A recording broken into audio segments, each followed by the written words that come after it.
আর এই তিন জিনিস যখন এক হবে, বিশ্বাস, ভক্তি আর ধৈর্য, তখন ঠিক ভগবান আসবেই আসবে। এই বাবা লোকনাথের জীবনীতেই এক ভক্ত ছিলেন। বাবা লোকনাথের এক পরম ভক্ত, এনার নাম ছিল বিহারীলাল বাবু। ইনি ঢাকা কোর্টের একজন আইনজীবী ছিলেন।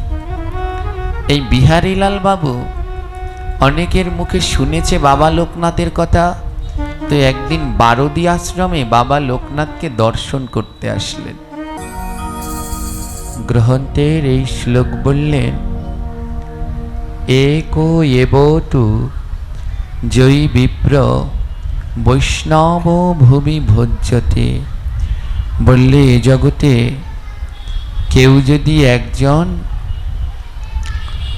কৃষ্ণ ভক্ত বৈষ্ণবকে ভোজন করায়, তাহলে কি হয় না, সঙ্গে সঙ্গে তার সহস্রম ভোজিতম তেন দ্বিজ নানাম নাত্র সংশয়ে, সঙ্গে সঙ্গে তার সহস্র দ্বিজ অর্থাৎ 1000 ব্রাহ্মণ ভোজন করালে যেই সুকৃতি, যেই কৃপা লাভ করা যায়, একজন বৈষ্ণবকে ভোজন করালে সেই কৃপা লাভ করা সম্ভব।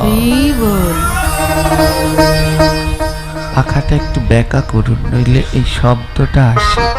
আরো করুন, থাক, বাতাস না লাগলে। হ্যাঁ, ঠিক আছে। জয় নিতাই।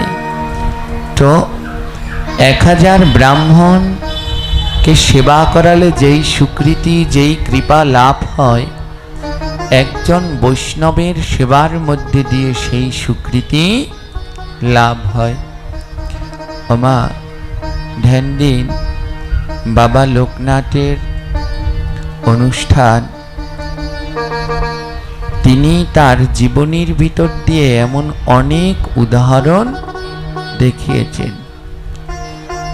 এর জন্যে মহাত্মাদের, সাধকদের জীবন অনুশীলন করা, তারা যেগুলো দেখিয়েছে সেই পথকে অবলম্বন করা আমাদের সকলের একান্ত কর্তব্য।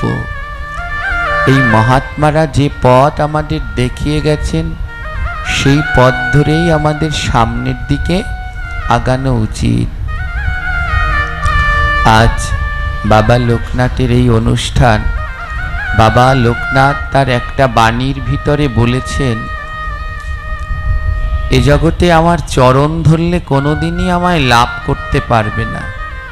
ধ্যান দিন, বাবা লোকনাথ বললেন, এ জগতে আমার চরণ ধরলে কোনোদিনই আমায় লাভ করতে পারবে না। তিনি তার বাণীতে বললেন, আমার চরণ ধরো না, আমার আচরণ ধরো। চরণ ধরো না, আমার আচরণ ধরো। আমার চরণ ধরে কোনো লাভ নেই।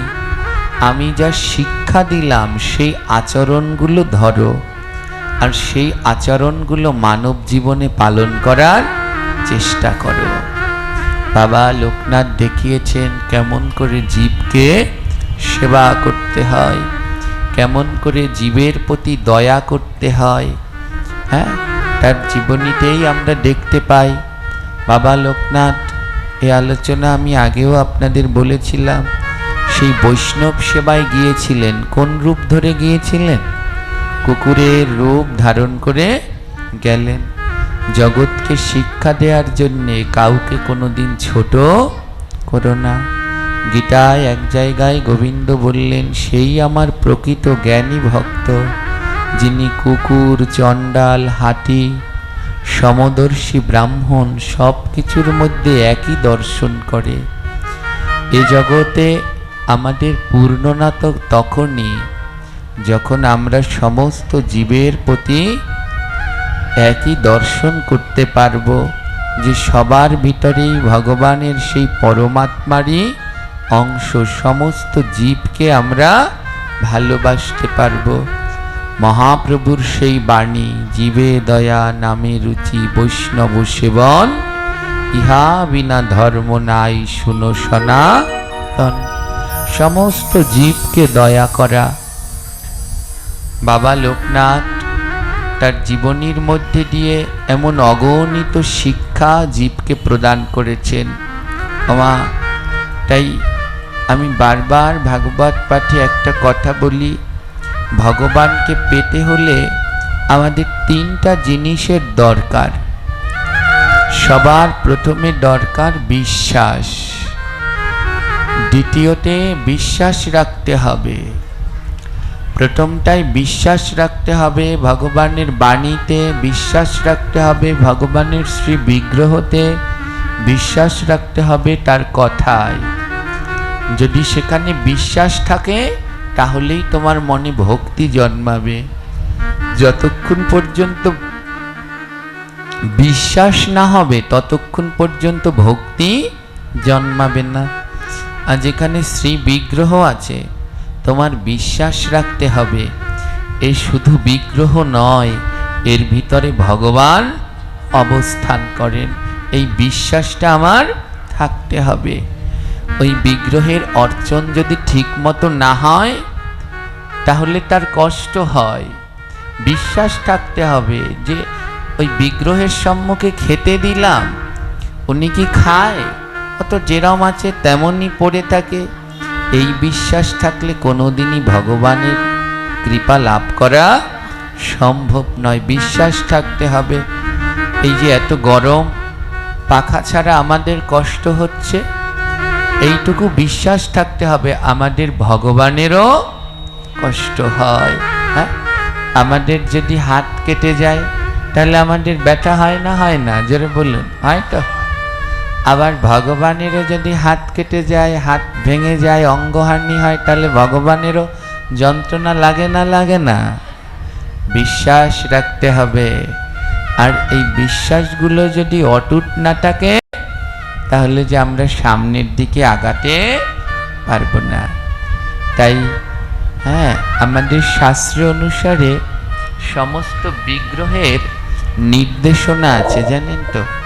প্রত্যেকটা বিগ্রহের নির্দেশনা আছে। কত বছর পর পর সেই বিগ্রহ পরিবর্তন করতে হয়।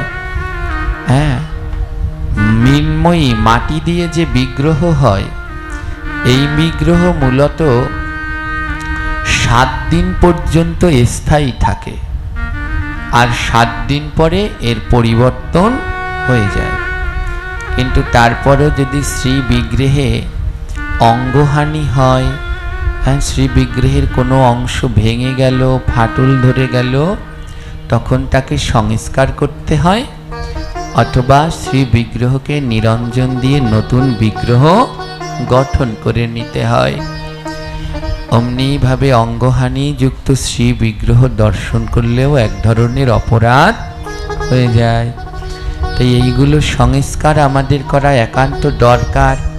বিশ্বাস রাখতে হবে আমাদের ভগবানের হাতটা ভেঙে গেছে, অবশ্যই তারও খারাপ লাগছে, তাই এক নাই ওখানটায় সংস্কার করুন, অথবা নতুন শ্রী বিগ্রহ আনয়নের আমাদের উদ্যোগ নেওয়া উচিত।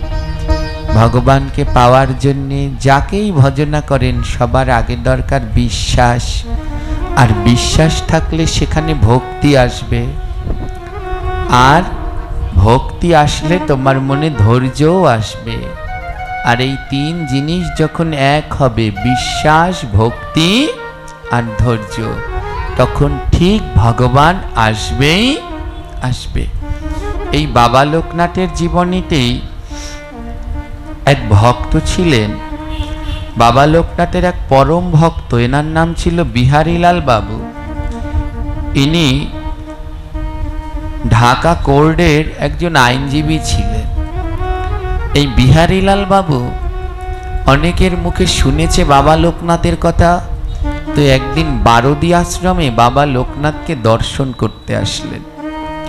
তো ওনার আইনজীবী তো একজন, আমার যারা একটু আইন তারপরে সায়েন্স নিয়ে পড়াশুনো করে এরা ধর্মকে একটু কম বিশ্বাস করতে চায়।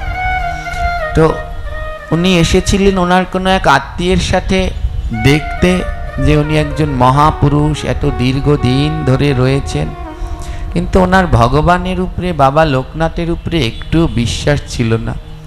তো বাবা লোকনাথ সেদিনকে তার ভক্তদের একটা বাণীতে বললেন, রণে বনে জলে জঙ্গলে যখনই বিপদে পড়িবে আমাকে স্মরণ করিবে।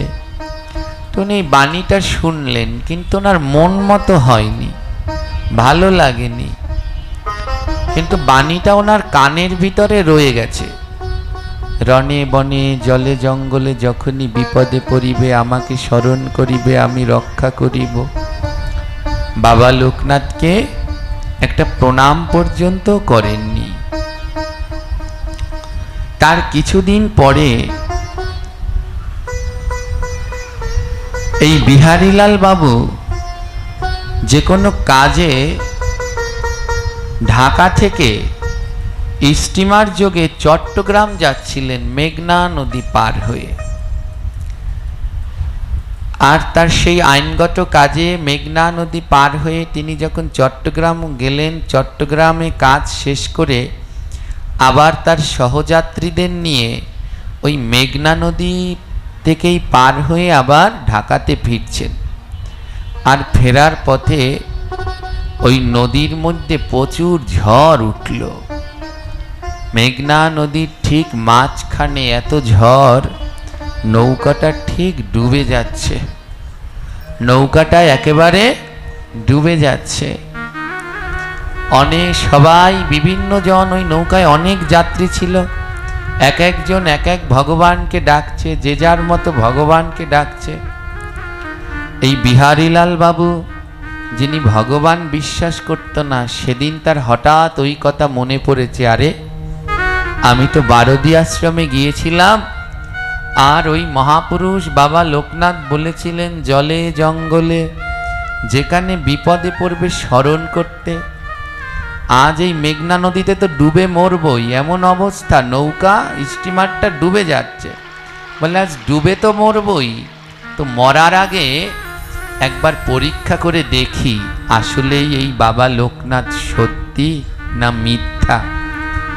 হ্যাঁ, নৌকাখানি একেবারে ডুবু ডুবু মা, স্টিমারটার মধ্যে জল উঠে গেছে, সবাই চিৎকার আত্মনাদ করছে, সবাই মনে মনে ভেবে নিলেন আর বাড়ি ফেরা হবে না। বিহারীলাল বাবুর তখন মনে পড়লেন বাবা লোকনাথের কথা। তখন ওই নৌকার এক কোনায় বসে বাবা লোকনাথকে স্মরণ করলেন। নয়ন থেকে টপ টপ করে জল ঝরছে। বাবা লোকনাথকে বললেন, দেখো বাবা লোকনাথ, তুমি কে আমি জানি না, কিন্তু যেদিন থেকে তোমার উপরে আমার বিশ্বাসও নেই, তোমার উপরে আমার ভক্তিও নেই, কিন্তু যেদিন তোমার আশ্রমে গিয়েছিলাম আর ওই তোমার বাণীটা দেখেছিলাম, সেই দিন থেকে ওই বাণীটা আমার কানের ভিতরে বাজতে থাকে সব সময়। আজ তুমি বলেছ রণে বনে জলে জঙ্গলে, আজ এই জলের মধ্যে আমাদের বড় বিপদ, আমার একার নয়, এই স্টিমারের মধ্যে যারা আছে সবার বড় বিপদ। সবার মুখে শুনেছি তুমি বিপদ হলে নাকি সবাইকে রক্ষা করো। যদি তুমি রক্ষা করো তাহলে আজ একবার আমাদের রক্ষা করো। বিশ্বাস করো, আমি কোনো মঠ মন্দিরে যাই না, আজ যদি তুমি আমায় রক্ষা করো, কথা দিলাম আমি আমার বাকি জীবনটা এই ভগবানের সেবার জন্যই কাটিয়ে দেব। স্টিমারের এক কোনায় বসে বিহারীলাল বাবু এমনিভাবে বাবা লোকনাথকে স্মরণ করছে। ঠিক সেই সময় বাবা লোকনাথ সন্ধ্যাবেলায়, কালবৈশাখী ঝড় তো, সন্ধ্যাবেলায় বাবা লোকনাথ তার ভক্তদের সাথে বারদী আশ্রমের উঠানে বসে হরিকথা আলোচনা করছেন। আর আলোচনার এক পর্যায়ে বাবা লোকনাথ লাফ দিয়ে উঠে দাঁড়িয়ে পড়লেন আর চিৎকার করে বললেন, ওরে তোরা কে কোথায় আছিস, আমার বিহারীর বড় বিপদ, আমার বিহারীর বড় বিপদ। এই বলে বাবা লোকনাথ আবার ধ্যানমগ্ন হয়ে বসলেন। বাবা লোকনাথ যখন ধ্যানমগ্ন হয়ে বসলেন, কোনো সাড়া নেই, কোনো শব্দ নেই। একজনে গিয়ে নাকের কাছে তুলো ধরেছে, দেখছে যে বাবা লোকনাথের কোনো শ্বাসও চলছে না। ওমা বাবা লোকনাথ সমাধিস্থ অবস্থায় বসে সূক্ষ্ম দেহে, ওই দেহটাকে নিয়ে ভক্তের কাছে যে ভক্তকে রক্ষা করতে অনেক সময় লাগবে, তার জন্যে দেহটাকে রেখে দিয়ে সূক্ষ্ম দেহে, আত্মার তো আর যেতে সময় লাগে না, দেহটাকে নিয়ে যেতে অনেক সময় লাগে, কিন্তু আত্মার তো আর যেতে সময় লাগে না। দেহটাকে ওখানে রেখে সূক্ষ্ম দেহে বাবা লোকনাথ চলে গেলেন সেই মেঘনা নদীর মাঝখানে। স্টিমারে থাকা সমস্ত যাত্রীগণ দেখলেন স্টিমারটা জলে ডুবে যাচ্ছে। সবাই একজন আরেকজনকে বলছে, যে যার ইষ্টের নাম নাও, আর রেহাই নেই, দেখো স্টিমারটা জলে ডুবে যাচ্ছে। যখন সবাই দেখলেন স্টিমারটা জলে ডুবে যাচ্ছে, হঠাৎ সবাই লক্ষ্য করলেন স্টিমারের দুই কোণায় দুটো হাত, আর হাত দুটো দিয়ে কে যেন স্টিমারটাকে জাগিয়ে রেখেছে। 1 ঘন্টা ধরে ওই জলের ভিতরে সেই কালবৈশাখী ঝড়ের তাণ্ডব চলল, আর 1 ঘন্টা ধরে স্টিমারটাকে কে যেন এমনি করে জাগিয়ে রাখলেন। যখন ঝড় থেমে গেলেন, আবার স্টিমারটাকে নামিয়ে দিলেন। আর ঠিক 1 ঘন্টা পরেই বারদী আশ্রমে বাবা লোকনাথের দেহের ভিতরে আবার সাড়া ফেলল। ঝড় থেমে গেল, স্টিমারে থাকা যাত্রীদের কারো কিছু হলো না। স্টিমারের চালক আবার স্টিমার চালালেন। বিহারীলাল বাবু বললেন, ঢাকার উদ্দেশ্যে নয়, আমাকে বারদী আশ্রমের উদ্দেশ্যে নিয়ে চলো। আজ আমাদের যিনি প্রাণ ভিক্ষা দিয়েছেন, আগে তার কাছে চলো। যেই লোকটা কোনোদিন ভগবানের উপরে বিশ্বাস ছিল না, মা কোনো ভক্তি ছিল না, আজ যার কোনো ভক্তি ছিল না, আজ বাবা লোকনাথের ভিতরে ওই কঠিন বিপদে বিশ্বাস রেখেছে তার বাণীর উপরে, যে তিনি আমাকে রক্ষা করবেন। সমস্ত যাত্রীদেরকে নিয়ে তিনি বারদী আশ্রমে গেলেন এবং বাবা লোকনাথের চরণে লুটিয়ে পড়লেন। সবাই কানাঘেঁষা করতে লাগলেন, ইনি সেই বিহারীলাল বাবু, ইনি সেই বিহারীলাল বাবু। বিহারীলাল বাবু বললেন, আপনারা আমাকে দেখে এমন করছেন কেন? বলেন, জানেন কালকে সন্ধ্যাবেলায় কি হয়েছিল? আপনাকে রক্ষা করবার জন্যে আমাদের বাবা লোকনাথ এখানে দেহটা রেখে তার সূক্ষ্ম দেহে আপনার কাছে গিয়ে আপনায় রক্ষা করেছিলেন। বিহারীলাল বাবু বুঝতে পারলেন যে আমায় কালকে ওই জলের মধ্যে কে রক্ষা করলেন। বিহারীলাল বাবু সিদ্ধান্ত নিলেন, আমার বাকি জীবনটা আমি এই আশ্রমের সেবা করেই কাটিয়ে দেব। ওমা, তাই যারা বিশ্বাস আছে ভগবানের এই কথার উপরে, যার বিশ্বাস আছে ভগবানের এই বাণীর উপরে, যার বিশ্বাস আছে সে উদ্ধার হতে পারবে, আর যার বিশ্বাস নেই তিনি আজন্মকালে উদ্ধার হতে পারবে না। তাই ভগবানের এই কথামৃতের উপরে, মহাপুরুষদের এই বাণীর উপরে আমাদের অবশ্যই বিশ্বাস থাকাটা বড় জরুরি। হাজার ডাকলেও আমাদের কেন সাড়া পাচ্ছি না? হাজার ডাকার পরেও ভগবান মহাপুরুষগণ কেন আমাদের সাড়া দিচ্ছে না? কারণ আমাদের বিশ্বাসটা বড় কম। কচু পাতার জলের মতো, একটু সময় থাকে আবার একটু পরেই টলটল করে পড়ে যায়। বাবা লোকনাথের এই জীবনীতে অগণিত ভক্ত চরিত্র রয়েছে। অগণিত ভক্তের উপরে তার কৃপা আশীর্বাদ, যা আজও এখনো ঘটে চলেছে। যা তার জীবনে সেই কৃপা আশীর্বাদ ঘটে, মা, যার তার উপরে পূর্ণ বিশ্বাস আছে। যে তার উপরে পূর্ণ বিশ্বাস রাখতে পারে তার জীবনেই এটা ঘটে। একটা সময় বাংলাদেশে যত ঔষধালয় ছিলেন তার মধ্যে অন্যতম ছিল শক্তি ঔষধালয়। হ্যাঁ, ব্রিটিশ পিরিয়ডে খুব নাম ছিল এই শক্তি ঔষধালয়ের। দরদর করে সারা বাংলা ব্রিটিশ বিরোধী আন্দোলনের সময় বিদেশি পণ্য ত্যাগ করে স্বদেশি পণ্য গ্রহণের সময় এই শক্তি ঔষধালয়ের বড় বিশেষ ভূমিকা ছিল। এই শক্তি ঔষধালয়ের যিনি প্রতিষ্ঠাতা ছিলেন মথুরা মোহন বাবু, এই মথুরা মোহন বাবু তারও অপার কৃপা লাভ হয়েছিল এই বাবা লোকনাথের। আজ ঢাকায় যে বাবা লোকনাথের সব থেকে বড় মন্দিরটি, এই মন্দিরটা প্রতিষ্ঠাও করেছিলেন মথুরা মোহন বাবু।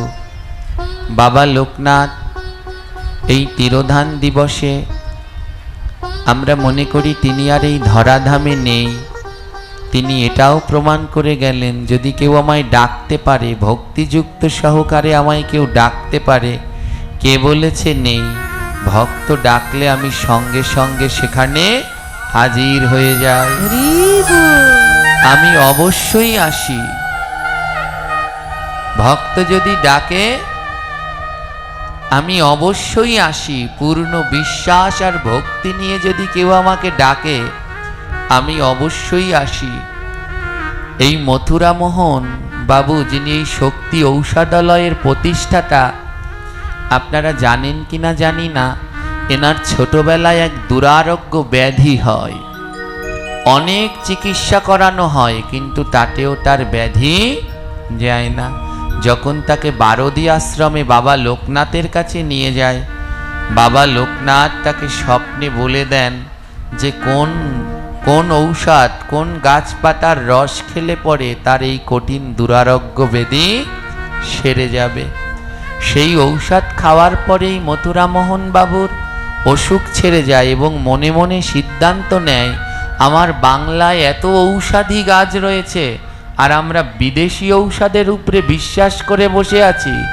শুরু করলেন তিনি ঔষধ তৈরি করার কার্য। বাবা লোকনাথ যখন দেহত্যাগ করেন, মথুরা মোহন বাবু বড় ভেঙে পড়েন।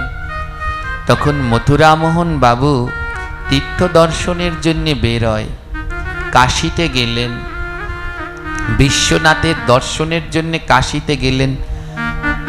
কাশী মন্দিরে গেলেন, প্রচুর ভিড়। তো মথুরা মোহন বাবুর বড় ইচ্ছা যে খুব কাছ থেকে বিশ্বনাথের সন্ধ্যা আরতি দর্শন করবে, কিন্তু এত ভিড় যে তিনি সেখানে যেতেই পারছেন না।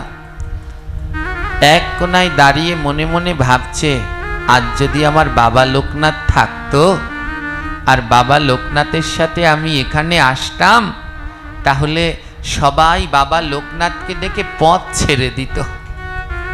আমার বাবা লোকনাথ একজন যোগী মহাপুরুষ, তাকে দেখে দেখে সবাই পথ ছেড়ে দিত আর আমি কাছ থেকে বিশ্বনাথকে দর্শন করতে পারতাম। এটা মনে মনে ভাবছে, আর ওই ভিড়ের মধ্যে এক কোনায় দাঁড়িয়ে আছে, প্রচুর ভিড়, যেতে পারছে না।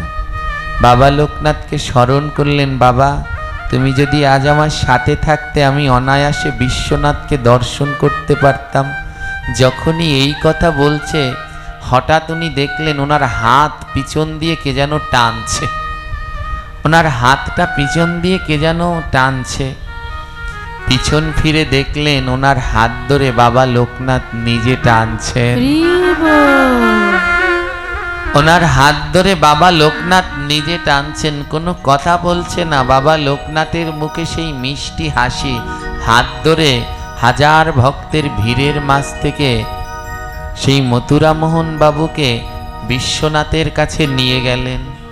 আর যতক্ষণ আরতি চলছে বাবা লোকনাথ ওনার হাত ধরে দাঁড়িয়েছিলেন, আর মথুরা মোহন বাবু বিশ্বনাথের সেই আরতি দর্শন করেছিলেন। প্রমাণ করলেন, কে বলেছে আমি নেই? বাবা লোকনাথ অবশ্যই আছেন। কখন? ওমা, আমরা তো শুধু বিপদে পড়লেই বাবা লোকনাথকে ডাকি, কিন্তু না, ভগবানকে এমনভাবে নয়, ভগবানকে সবসময় আমাদের হৃদয়ে স্মরণে রাখতে হবে। শুধু বিপদে পড়লে তার কাছে ওই তালমিশ্রি পছন্দ করে সেই মানত করা পর্যন্ত নয়, সদাই তাকে স্মরণ করো।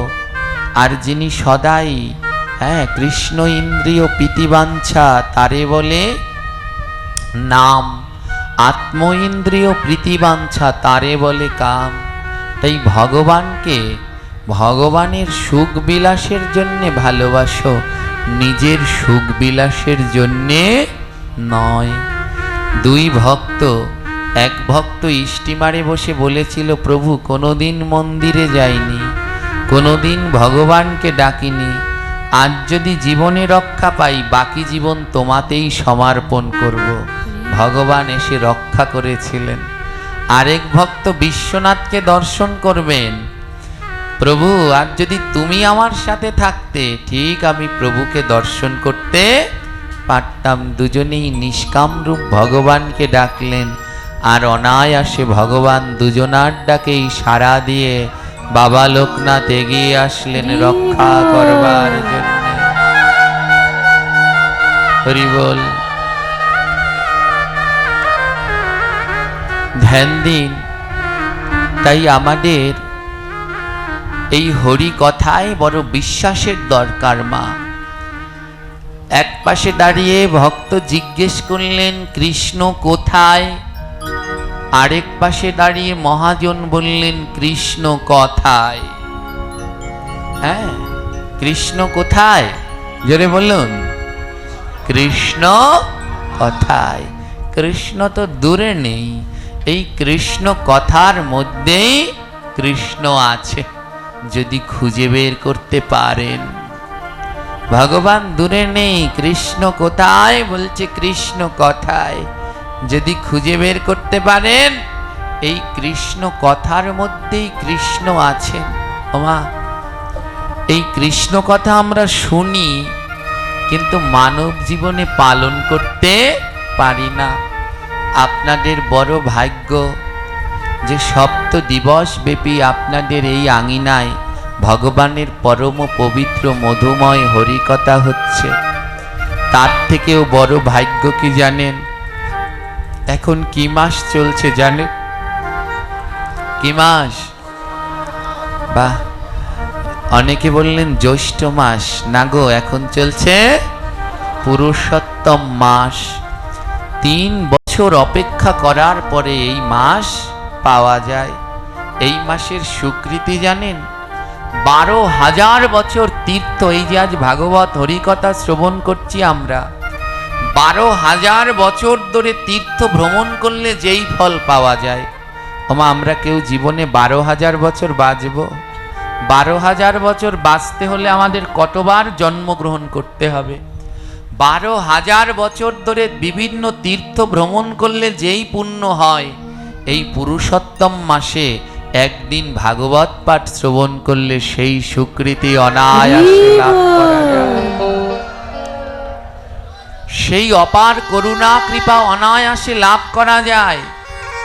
আজ যারা যারা এই মহতি উদ্যোগ নিয়েছেন, আজ এই বাবা লোকনাথের তিরোধান উৎসব উপলক্ষে এই সপ্ত দিবস ব্যাপী ভগবানের পরম পবিত্র মধুময় হরিকথার আয়োজন।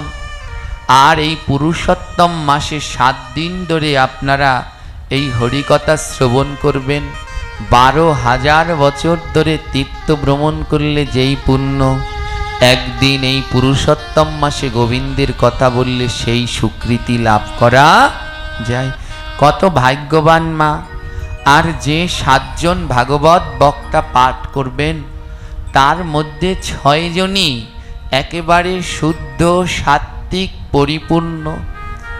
6 জন ভাগবত বক্তার ভিতরে কোনো ধরনের খুঁত নেই, কোনো ধরনের অপূর্ণতা নেই। শুধু এই 7 জনার ভিতরে একজনই অপূর্ণতায় এবং দোষে পরিপূর্ণ, সেইটাই হলাম এই অধম্মা। তাই আপনাদের এই 2 দিন যাবে বৃথা, কিন্তু আর 5 দিন যে 5 জন বক্তার মুখে আপনারা এই ভগবানের পরমামৃত কথা শ্রবণ করবেন, আমার দৃঢ় বিশ্বাস যদি এক মনে বাকি 5 জন বক্তার মুখে আপনারা এই হরিকথা শ্রবণ করেন, আমার মনে হয় পুরুষোত্তমের করুণা কৃপায় আপনারা অনায়াসে উদ্ধার সদ্গতি লাভ করতে পারবেন। সেই পুরুষোত্তম মাসে আজ গোবিন্দের এই অধরামৃত এই 7 দিন ধরে আপনারা বড় ভাগ্যবান। কিন্তু এই কথাগুলো একটু মন দিয়ে শ্রবণ করবার চেষ্টা করবেন।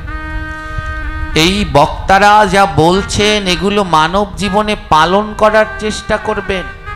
যদি পালন করতে পারেন তাহলেই বড় সার্থকতা, হ্যাঁ, নইলে কোনো সার্থকতা নেই। এই যে বক্তারা এসে আপনাদের মাঝে অমৃতময় হরিকথা শ্রবণ করার চেতে কি পাচ্ছেন?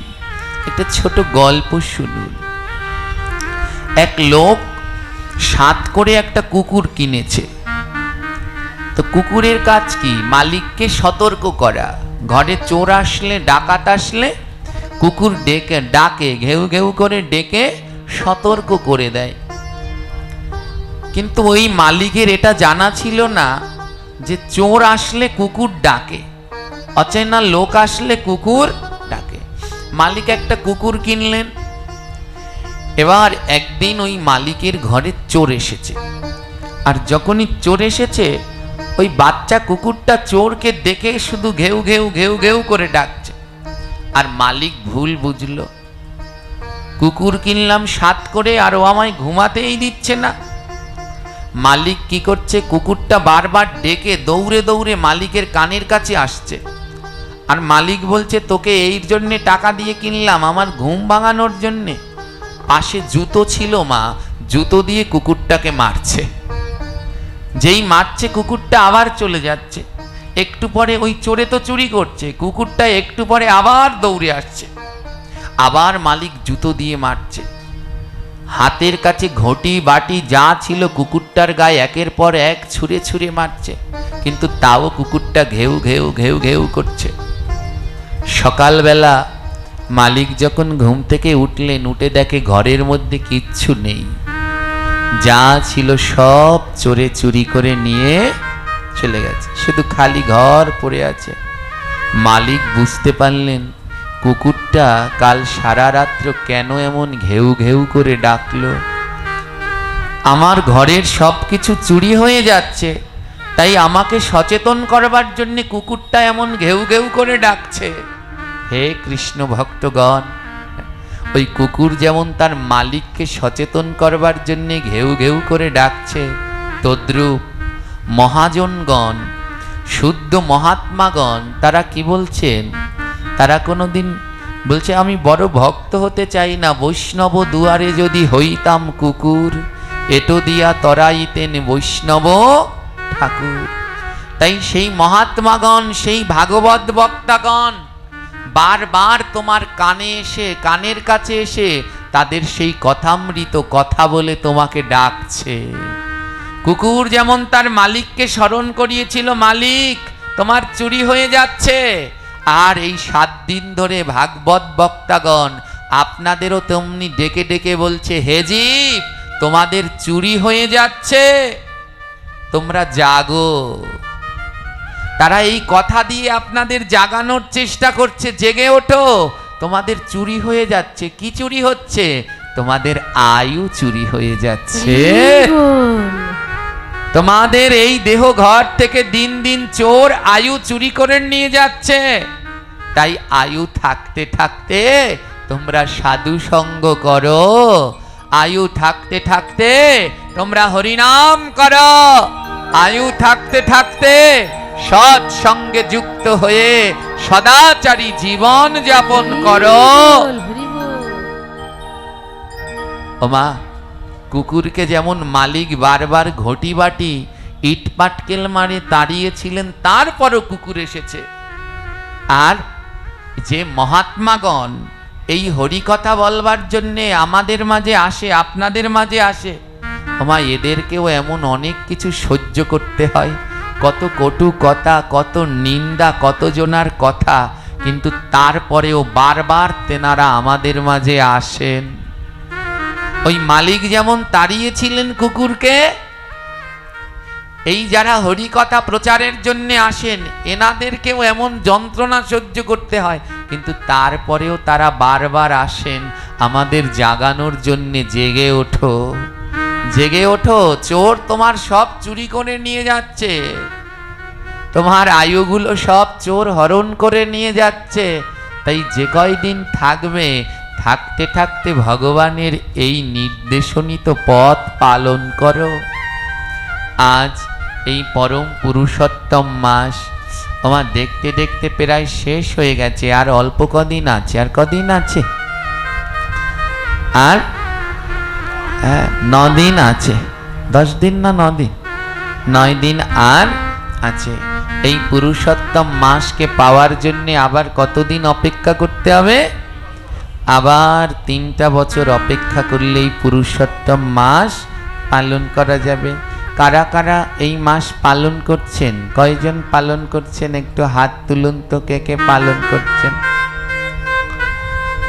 দেখুন কি সর্বনাশের মাথায় বাড়ি, কালীবাড়ির কানাকোনা সব ভরে গেছে, কিন্তু এত মহিমাপূর্ণ একটি মাস, সেই মাস পালন করতে হাত উঠেছে 10 থেকে 20 খানা।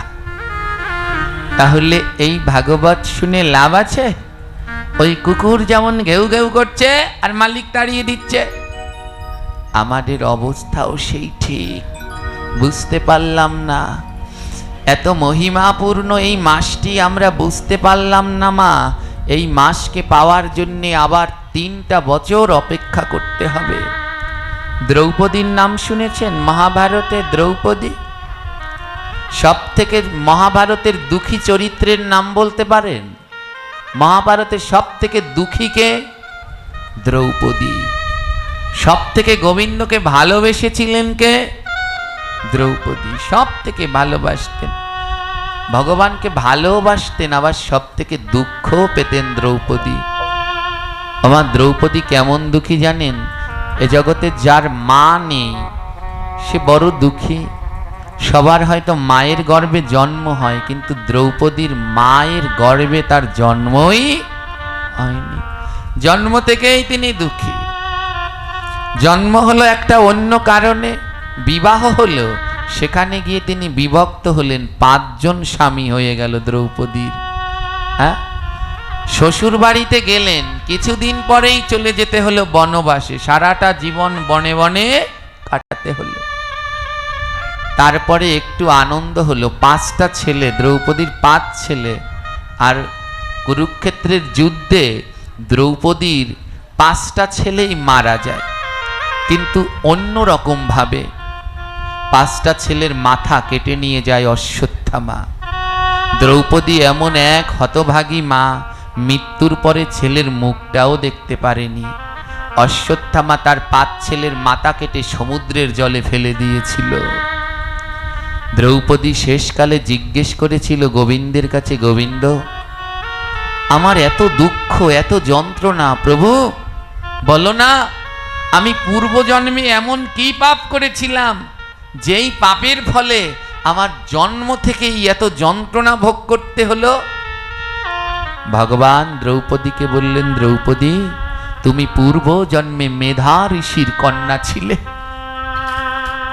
আর ঋষি দুর্বাসা সেই জন্মে তুমি তো ঋষি কন্যা। তোমাকে দুর্বাসা পরামর্শ দিয়েছিল, হে মেধা ঋষির কন্যা, তুমি পুরুষোত্তম মাস পালন করো। এই পুরুষোত্তম মাস আমাদের সকলের পালন করা একান্ত কর্তব্য।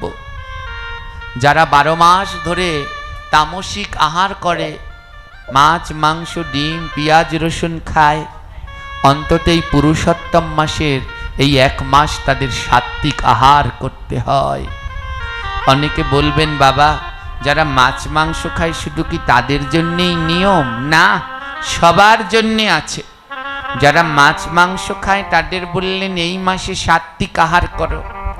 যারা 12 মাস সাত্ত্বিক আহার করে তাদের বললে এই মাসে গোবিন্দকে ভোগ দিয়ে প্রসাদ পাও। যারা 12 মাস গোবিন্দকে ভোগ দিয়ে প্রসাদ পায় তাদেরকে বলল এই মাসে তেল মশলা সমস্ত সুস্বাদু খাবার ত্যাগ করে একবেলা হবিষ্যান্নী প্রসাদ পাও। শুধু ভাববেন না যে আমরা মাছ মাংস খাই, আমাদের সবার জন্য। যারা 12 মাস, অনেক সাধুরা আছে যারা 12 মাস হবিষ্যান্নী খায়, এনাদেরকে বললেন এ মাসে তোমরা হবিষ্যান্নীও খাবে না, 1 সিদ্ধও খাবে না। অনেক সাধু আছে মা যারা 1 সিদ্ধ খায় 12 মাস, তাদেরকে বললেন এই পুরুষোত্তম মাসে 1 মাস ফল খেয়ে থাকবে।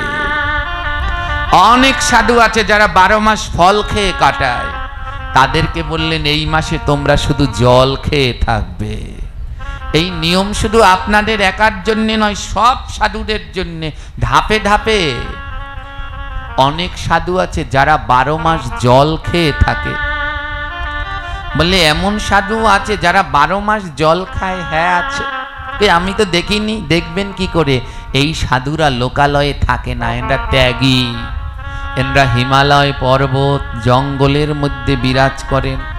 আমার এই বাবা লোকনাথের জীবনে, বাবা লোকনাথের গুরুদেব ভগবান গাঙ্গুলি দেহত্যাগ করবেন, তখন এই তার 2 শিষ্য বাবা লোকনাথ আর বেনি মাধবকে আরেক গুরুর কাছে তুলে দিয়েছিলেন, তার নাম তৈলঙ্গ স্বামী।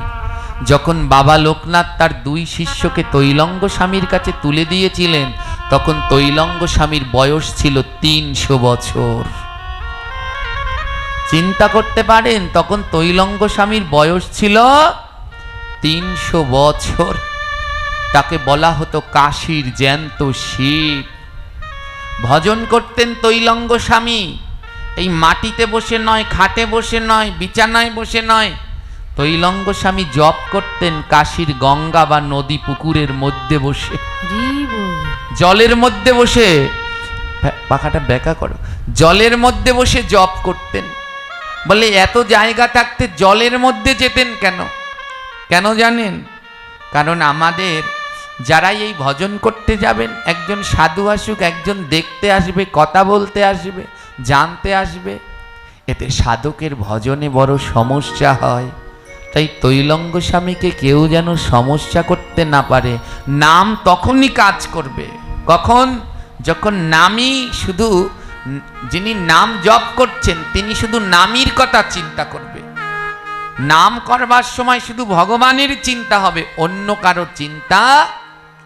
যদি এমন ভাবে নাম করা যায় তখনই তো ভগবানকে পাওয়া যায়। তৈলঙ্গ স্বামী তাই জলের মধ্যে বসে জপ করতেন, যেন কেউ তার ধারে কাছারেও আসতে না পারতেন। জানেন, এমন অনেক সাধক আছে যারা সারা বছর জল খেয়ে থাকে। তাদের জন্য সিদ্ধান্ত দিল এই পুরুষোত্তম মাস এলে তোমরা জলও খাবে না, শুধু নিঃশ্বাস গ্রহণ করবে। একটা জিনিস ভেবে দেখুন, আমরা সারা দিন ধরে খাটাখাটনি করি, এই করি সেই করি, দিন শেষে এর মূল কারণ হলো খাওয়া। খাওয়ার জন্যে, সুখ বিলাসের জন্যেই এত কিছু আমরা করছি। বলে যে জন্মে সাধকের ভিতরে আর খাওয়া দাওয়ার কোনো চিন্তা থাকবে না, শুধু গোবিন্দ চিন্তা থাকবে, তাই কোনো জন্মে সাধক ওই জল খাওয়ারও চিন্তা নেই, শুধু নিঃশ্বাস নিচ্ছে, নিঃশ্বাস নিচ্ছে, আমার বাঁচতে হবে। নিঃশ্বাস নিয়ে যদি কোনো জন্মে এই পুরুষোত্তম মাসে ভগবানকে প্রাণ ভরে স্মরণ করতে পারে, সেই জন্মেই সাধক পুরুষোত্তমের কৃপা লাভ করতে পারবে, তার অগ্রে নয়। তাই এমন দুর্লভ পুরুষোত্তম মাস এলো, কিন্তু চলেও গেল, আর মাত্র 9 দিন বাকি, কিন্তু আমরা টের পেলাম না। ওই যে কুকুর ঘেউ ঘেউ করলো, কিন্তু মালিক বুঝতে পারলো না, মালিক ভাবলো আমার ঘুমে সমস্যা করছে, আর পাঠকরা এসে চিল্লাপাল্লা করে বলে গেল, কিন্তু তোমরা কান খুললে না, তোমাদেরও অমনি হরণ হয়ে গেল। যারা পালন করলেন না, 1 মাস থেকে 21টা দিন চলে গেল, আর মাত্র 9টা দিন আছে, আর মাত্র 9টা দিন আছে। মা, এই পুরুষোত্তম মাসের এই 9 দিন আপনারা পালন করুন, আর এই 9 দিনের ভিতরে আপনারা আরো 7 দিন ধরে, 7 দিন এখানে হরিকথা হচ্ছে, আরো 5 দিন ধরে আপনারা এখানে ভগবানের কথা শ্রবণ করার সুযোগ পাবেন।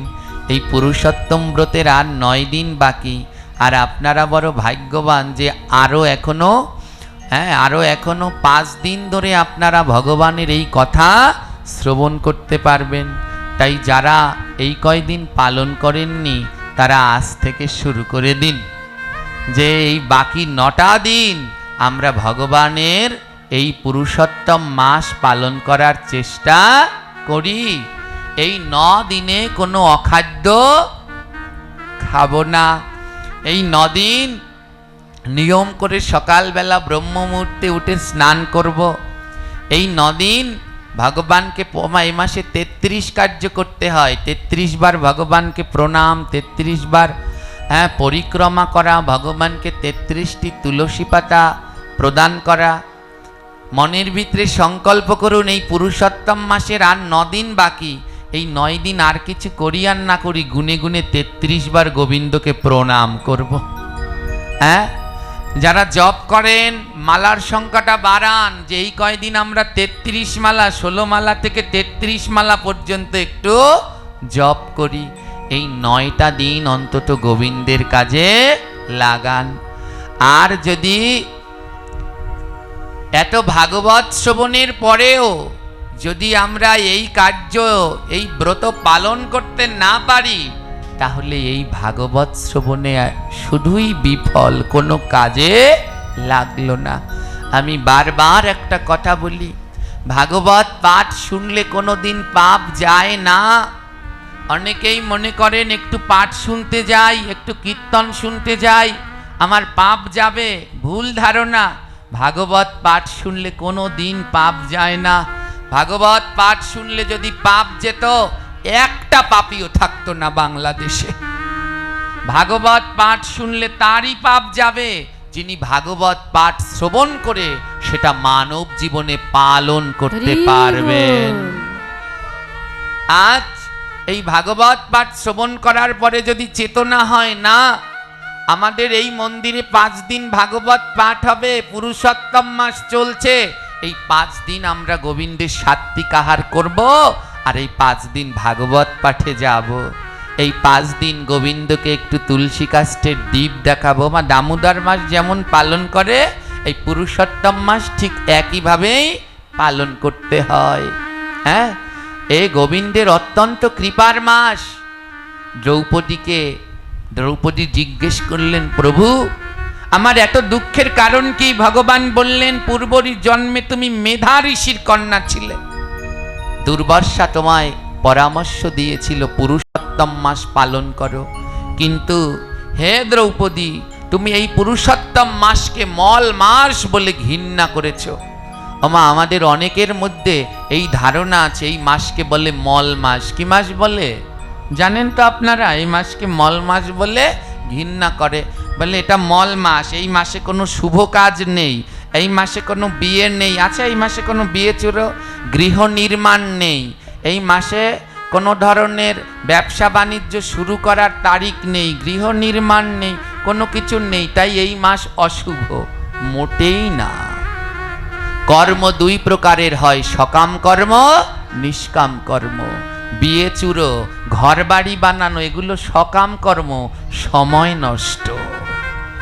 সাধকদের কাছে এগুলো সময় নষ্ট ছাড়া আর কিছুই না। কত লক্ষ লক্ষ টাকা দিয়ে ঘর বাড়ি তৈরি করতে করতে বছরের পর বছর কেটে গেল, কিন্তু দেহ থেকে প্রাণ পাখি চলে গেলে ওই ঘরে আর তোমার কোনো ঠাঁই নেই। এই মাসে কেন গৃহ নির্মাণ নেই, এই মাসে কেন বিবাহ নেই?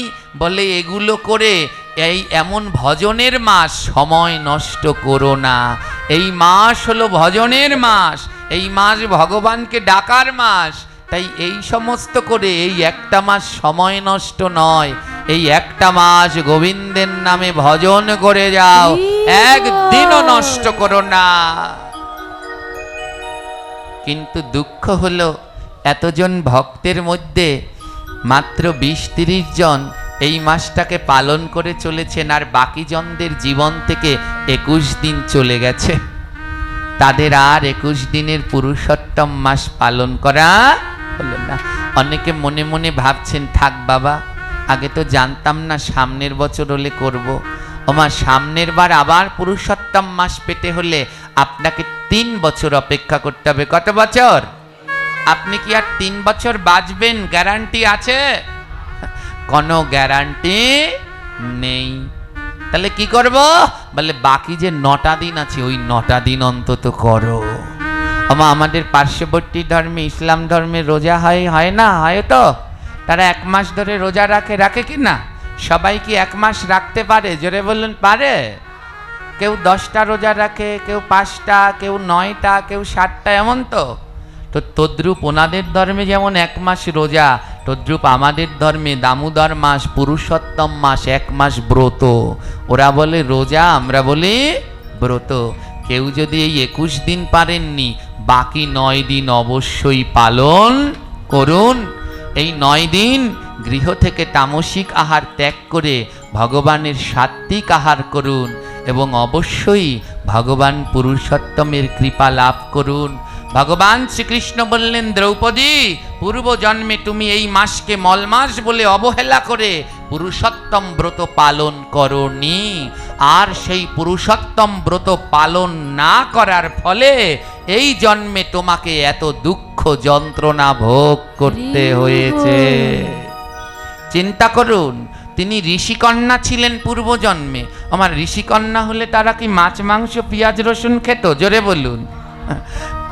দুর্বাসা ঋষি বলেছিলেন ব্রত করতে, অর্থাৎ হবিষ্যন্ন করতে, এক সিদ্ধ পেতে, নিয়ম করে দীপদান দেখানো, পরিক্রমা করতে। সেটাই দ্রৌপদী করেনি, তার জন্য এই শাস্তি পেয়েছে। আর যদি এই মাসে অখাদ্য খান, তাহলে কোন শাস্তি পাবেন? নিজেরা ভাবুন, এই মাসে যদি অখাদ্য খান তাহলে কোন শাস্তি পাবেন? তাই আসুন, বাকি 9টা দিন অন্তত, এখানে যে 5 দিন ধরে ভাগবত হবে, এই 5 দিন ধরে সাত্ত্বিক আহার করি। আর যার যার সামর্থ্য আছে সে বাকি 9 দিন ধরে সাত্ত্বিক আহার করে বাকি 9টা দিন পুরুষোত্তম ভগবানের নামে পালন করুন। আপনার এই জীবনটাকে ধন্য করুন মা। চোর আপনার আয়ু হরণ করে নিয়ে যাচ্ছে, কিন্তু আপনি টের পাচ্ছেন না। আপনার সব চলে যাচ্ছে, কিন্তু আপনি বুঝতে পারছেন না। তাই বাকি 9 দিন ধরে আপনারা সবাই এই পুরুষোত্তম ব্রতের সাথে যুক্ত হন। এবার কার কার মনের একটু পরিবর্তন হলো যে না, কদিন তো 21 দিন তো গেল, আর বাকি 9 দিন আছে, এই 9 দিন অন্তত গোবিন্দের নামে এই পুরুষোত্তম ব্রতটা থাকার চেষ্টা করি। আমার সারাদিন না খেয়ে থাকা লাগবে, জোরে বলুন। শুধু ওই কটা জিনিস, মাছ মাংস পেঁয়াজ রসুন ডিম বাদ দিয়ে কটা দিন একটু সাত্ত্বিক আহার করুন, আর একটু মালা জপের সংখ্যাটা বাড়ান। সন্ধ্যাবেলায় প্রভুকে একটু দীপদান করুন, আর যদি সম্ভব হয় 33 বার গোবিন্দকে একটু প্রণাম করুন। অনেক সময় নষ্ট হয়ে যাবে। ভগবান এই মাসে সব ঘর বাড়ি বিয়ে চুরো সব শুভ কাজ বাদ দিয়ে দিলেন, বলে তোমরা যেন একটু এই মাসটা পালন করার সুযোগ পাও, কিন্তু তাও আমরা করলাম না। এবার আসুন তো দেখি কার কার মনের পরিবর্তন হলো। দেখি কয়জনে হাত তুলতে পারেন যে না, এবার এই বাকি 9টা দিন একটু চেষ্টা করে দেখি পারি কিনা। জোরছে মা, মনে সাহস নিন, ভয় নেই। কেন পারবেন না? প্রেমছে প্রভুর নামে হাত তুলে দিন। গোবিন্দের নামে হাত তুললে তিনি আপনাকে সাহায্য করবে। অনেকে ভয় পাচ্ছেন, যদি না পারি হাত তুলব ঠাকুরের সামনে বসে। এই ভয় দ্রৌপদীও পেয়েছিল, বস্ত্রহরণের সময় পেয়েছিল না? দ্রৌপদী নিজেকে রক্ষা করতে গেল, পেরেছে রক্ষা করতে। ভগবান কখন এসেছিল? যখন দ্রৌপদী 2 হাত তুলে ডেকেছিল। তাই গোবিন্দের নামে 2 হাত তুলতে ভয় পাচ্ছেন কেন? আপনি যদি 2 হাত তোলেন, আপনাকে অবশ্যই প্রভু এই 9 দিন ব্রত পালনের জন্য সাহায্য করবার জন্য এগিয়ে আসবে। তাই প্রভুর নামে 2টি হাত তুলে যাই, নিতাই গৌর প্রেমানন্দে। হরি বল, হরি বল, হরি বল। আপনাদের সকলকে ভগবান সেই শক্তি সামর্থ্য প্রদান করুন, যেন আপনারা এই 9 দিন ধরে পবিত্র শুদ্ধ সদাচার জীবনযাপন করে ভগবানের এই কথামৃতে অংশগ্রহণ করতে পারেন। ধ্যান দিন, মানব জীবনের পরিবর্তন ভগবানের এই অমৃতময় কথার দ্বারা, ভগবানের এই অমৃতময় কথার দ্বারাই পরিবর্তন সম্ভব। এ কথা ছাড়া মানব জীবন পরিবর্তন হয় না।